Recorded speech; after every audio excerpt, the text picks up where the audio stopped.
60 থেকে 70 বা তারও বেশি অনুচ্ছেদ সেগুলোতে পরিবর্তন নিয়ে আসতে হবে। এই এত বৃহৎ পরিবর্তন সেটা আসলে সংবিধান পুনর্লিখন করারই সমান। যখন আমরা সংবিধানকে আসলে শুরু থেকে শেষ পর্যন্ত নতুন করে লিখতেই আমাদের হচ্ছে, সেখানে নতুন সংবিধানের প্রবর্তন করা, গণপরিষদ নির্বাচনের মধ্য দিয়ে নতুন সংবিধান প্রণয়ন করা, সেখানে অনেকে কেন বাধা দেখেন সে বিষয়টা আমাদের কাছে এখনো পর্যন্ত ধোঁয়াশার জায়গা তৈরি করেছে।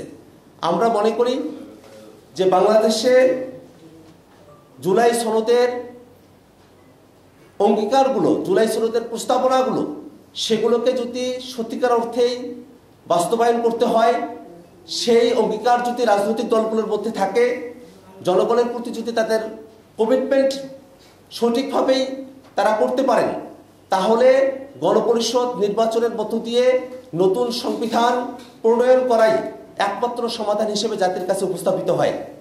আমরা বাংলাদেশের রাজনৈতিক দলগুলোকে, বাংলাদেশের সুশীল সমাজের ব্যক্তিবর্গ এবং আপামর জনতার কাছে আহ্বান রাখি যে বাংলাদেশ যেন আর কখনোই ফ্যাসিবাদী সংবিধানে ফিরে যেতে না পারে, যাতে হাসিনার রেখে যাওয়া সংবিধান বাংলাদেশে আবার ফ্যাসিবাদের উপাদান নিয়ে ফ্যাসিবাদী শাসন কাঠামো বাংলাদেশে আর ফিরে না আসে, সেই আকাঙ্ক্ষার জায়গা থেকেই ৭২-এর মুজিববাদী সংবিধান, হাসিনার রেখে যাওয়া সংবিধানের পরিবর্তে নতুন একটি সংবিধানের দাবিতে বাংলাদেশের সকল রাজনৈতিক দলকে একমত হওয়ার আহ্বান রাখছি। বাংলাদেশের জনগণকে নতুন সংবিধানের জন্য গণপরিষদ নির্বাচনের যে দাবি জনপরিষদ উত্থাপিত হয়েছে, সেটা যেন অন্তর্বর্তীকালীন সরকার এলএফও করার মধ্য দিয়ে নতুন কাঠামোর মধ্য দিয়ে নির্বাচন আয়োজন করেন। এই জুলাই সনদের ভিত্তিতে সেই নির্বাচন আয়োজিত হবে, সেই দাবি আমরা সরকারের কাছে রাখতে চাই। সংসদের কাঠামো, উচ্চকক্ষ, নারী প্রতিনিধিত্ব, রাষ্ট্রপতির নির্বাচন, রাষ্ট্রপতির ক্ষমতা, রাষ্ট্রপতির ক্ষমা প্রদর্শনের বিধান, জরুরি অবস্থা, প্রধানমন্ত্রীর মেয়াদকাল, প্রধানমন্ত্রীর একাধিক পদে থাকা, সংসদীয় কমিটিগুলোতে বিরোধী দলের যারা সাংসদ আছেন তাদেরকে সভাপতি করা, এছাড়াও বিচার বিভাগের বিকেন্দ্রীকরণ, বিচার বিভাগের নিয়োগ এবং অন্য কিছু সাংবিধানিক এবং সংবিধিবদ্ধ প্রতিষ্ঠানগুলোতে নিয়োগের কাঠামো, এই প্রত্যেকটা বিষয় সরাসরি সংবিধানের সাথে সম্পর্কিত। যদি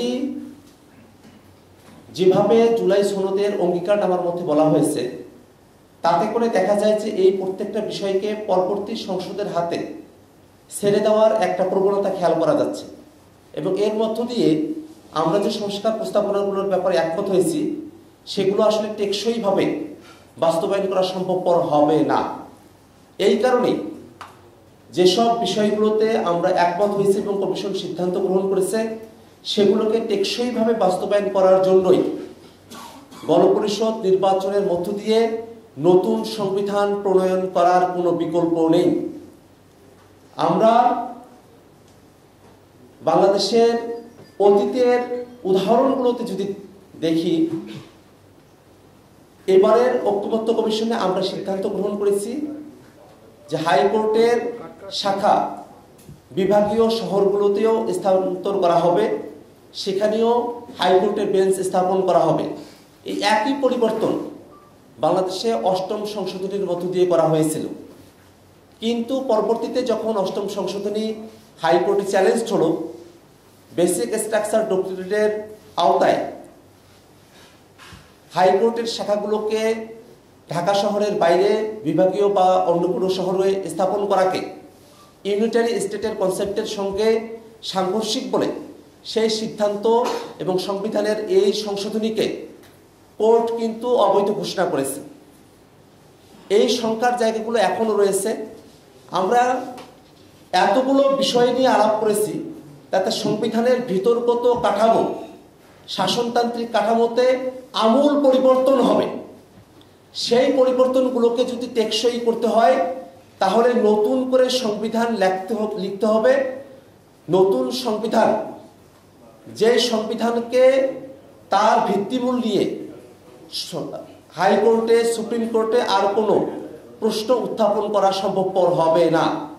কিন্তু যদি এখানে যেভাবে অঙ্গীকারের কথা বলা হয়েছে 2 নম্বর পয়েন্টে, যে সংশোধনীগুলোর ব্যাপারে বলা হলো, যে প্রস্তাবনাগুলোর ব্যাপারে বলা হলো, সেগুলো সংবিধানের উপরে প্রাধান্য পাবে।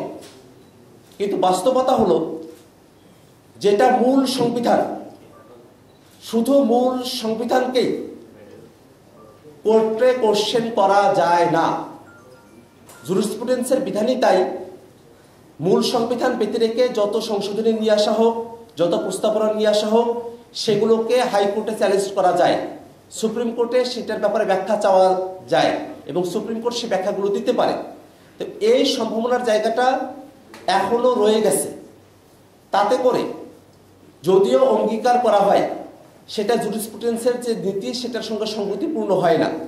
এ কারণেই জুলাই সনদের কার্যকারিতাকে যদি নিশ্চিত করতে হয়, এলএফও করতে হবে। এলএফও করার মধ্য দিয়ে গণপরিষদ নির্বাচনের আয়োজন করতে হবে এবং জুলাই সনদে যে বিষয়গুলোতে আমরা একমত হয়েছি সেগুলোকে গাইডেন্স প্রিন্সিপাল হিসেবে গ্রহণ করে নতুন সংবিধানে সেগুলোকে যুক্ত করতে হবে। আমরা ঐক্যমত্য কমিশনে যে নীতিগত বিষয়গুলোতে একমত হয়েছি, সেই বিষয়গুলোর টেক্সট কিভাবে রেডি হবে সেই বিষয়গুলো নিয়ে ঐক্যমত্য কমিশনে আলোচনা হয় নাই। আমরা গণপরিষদ নির্বাচনের মধ্য দিয়ে যারা প্রতিনিধি আসবেন তারা সেই টেক্সটটা রেডি করবেন এবং আমরা দেখি যে যতগুলো জায়গায় আসলে পরিবর্তন করতে হবে তাতে বর্তমান সংবিধানের